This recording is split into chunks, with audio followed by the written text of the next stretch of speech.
जयपुर स्थित जामडोली विमंदित गृह में महिला की मौत के 6 दिन बाद तक अंतिम संस्कार नहीं होने और खाद की किल्लत मिलावट को लेकर राजस्थान विधानसभा में हंगामा हुआ। विधायक और मंत्रियों के बीच जमकर नोकझोंक हुई और आरोप प्रत्यारोप का सिलसिला भी देखने को मिला। ये रिपोर्ट देखिए। राजस्थान विधानसभा में जामडोली विमंदित गृह में महिला की मौत का मामला उठा। आदर्श नगर विधायक रफीक खान ने कहा कि सिस्टम की लापरवाही से 6 दिन बाद अंतिम संस्कार हुआ। उन्होंने सवाल किया कि जब सरकार कह रही है कि सब कुछ नियमों के तहत हुआ, तो फिर विमंदित गृह के अधीक्षक को निलंबित क्यों किया गया? सिस्टम में गंभीर लापरवाही हुई है, जिससे इंसानियत को ठेस पहुंची है। रफीक ने सरकार से जवाब मांगा और कहा कि उन्होंने हस्तक्षेप नहीं किया होता तो अंतिम संस्कार और भी टल जाता।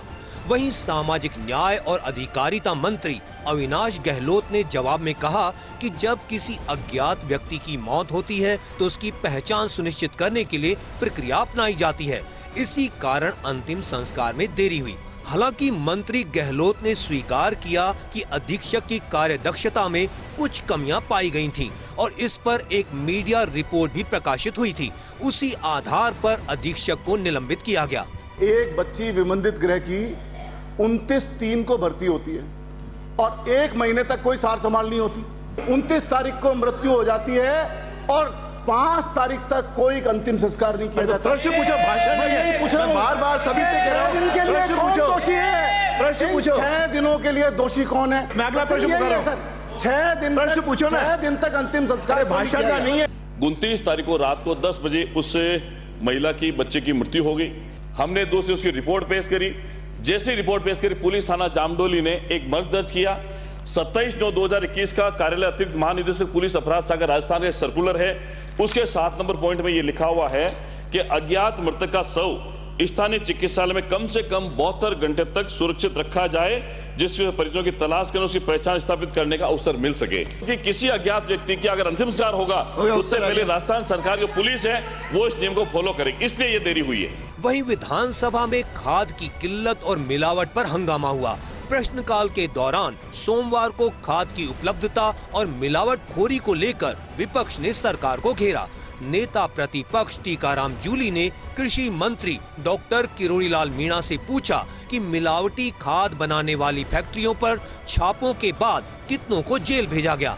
जवाब में कृषि मंत्री मीणा ने कहा कि 2 कंपनियों के टैगिंग से भरे गोदाम सील किए गए हैं।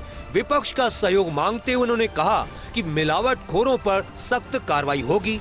मीणा ने भरोसा दिलाया कि प्रदेश में यूरिया की कोई कमी नहीं है। हालांकि डीएपी की थोड़ी कमी जरूर है, जिसका कारण यूक्रेन युद्ध और वैश्विक परिस्थितियां हैं। कांग्रेस विधायक पूसाराम गोदारा के सवाल पर मंत्री ने दावा किया कि कांग्रेस सरकार में ऐसे मामलों में कोई सख्त कार्रवाई नहीं हुई, जबकि वर्तमान सरकार ने ठोस कदम उठाए हैं। मंत्री ने कालाबाजारी पर तुरंत कार्रवाई का आश्वासन भी दिया। आपने फैक्ट्रियों में नकली यूरिया पकड़ा, इसलिए तो धन्यवाद है, लेकिन कितने लोग सलाखों के पीछे गए? एक भी नहीं गया होगा, एक भी नहीं गया होगा।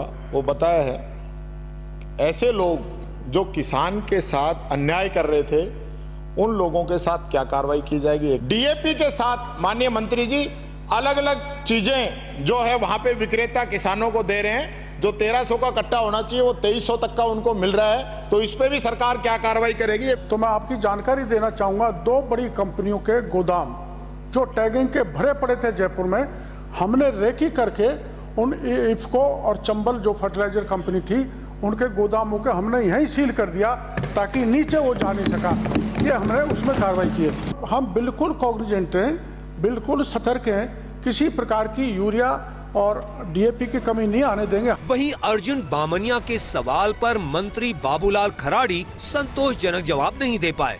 विधानसभा में प्रश्नकाल के दौरान रीको औद्योगिक क्षेत्र में गैर औद्योगिक उपयोग का मुद्दा हावी रहा। सुजानगढ़ और बीदासर के स्कूलों में शौचालय के निर्माण से जुड़े प्रश्न भी पूछे गए, तो विजयनगर उपखंड में चकबंदी संबंधी कार्यों को लेकर सोहन लाल नायक ने सवाल उठाए थे। रामकेश मीणा ने राजफेड द्वारा समर्थन मूल्य पर बाजरे की खरीद नहीं होने का मुद्दा उठाया। प्रश्नकाल में आज कई महत्वपूर्ण मुद्दे उठे, विपक्ष ने जहां सरकार को घेरने की कोशिश की तो वहीं सरकार के मंत्रियों ने भी तथ्यात्मक आधार पर जवाब देने की पूरी कोशिश की।